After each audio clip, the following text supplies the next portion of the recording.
స్త్రీలలో egg quality సరిగా లేక సంతానం కలగటం అనేది ఆలస్యం అవుతూ ఉంటుంది.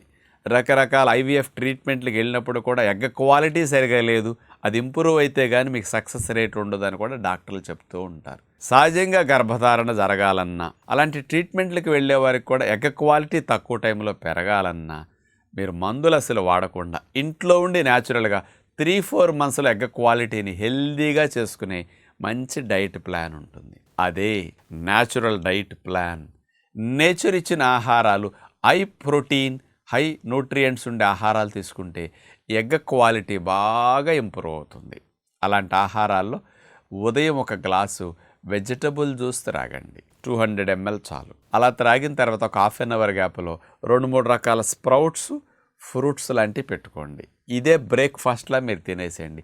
మొలకెత్తిన విత్తనాలు, హై ప్రోటీన్, ఎక్కువ పోషకాలు, 2 ఎండు గింజల్లో వచ్చే పోషకాలు 1 గింజలోనే పెరిగిపోతాయి మొక్క వచ్చేసరికి.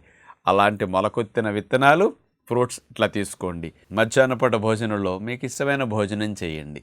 సాయంకాలం మాత్రం ఎగ్ క్వాలిటీని ఇంప్రూవ్ చేసుకోవటం కోసం ఒక గ్లాసు ఫ్రూట్ జ్యూస్ 150-200 ml కొద్దిగా తాగండి.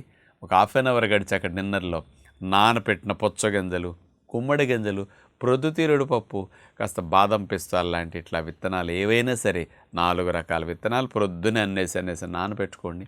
అన్ని విత్తనాలు తిని ఫ్రూట్స్ తినేయండి డిన్నర్. ఇట్లా ఉదయము సాయంకాలం 2 సార్లు న్యాచురల్ ఫుడ్ కనుక మీరు తినగలిగితే, నట్స్ అండ్ ఫ్రూట్ కాంబినేషన్లో ఇలా తినగలిగితే ఎగ్ క్వాలిటీ మీకు 3-4 నెలల్లో మంచిగా హెల్తీగా అయిపోతాయి. ఫోలికల్స్ కూడా పర్ఫెక్ట్గా రిలీజ్ అవుతూ ఉంటాయి అన్నమాట. కాబట్టి ఇలాంటి డైట్ అనేది మీరు ఇంట్లో ఉదయం సాయంకాలం మార్చుకోగలిగితే రూపాయి ఖర్చు లేకుండా సింపుల్గా ఎగ్ క్వాలిటీని ఇంప్రూవ్ చేసుకోవచ్చు అని విజ్ఞప్తి.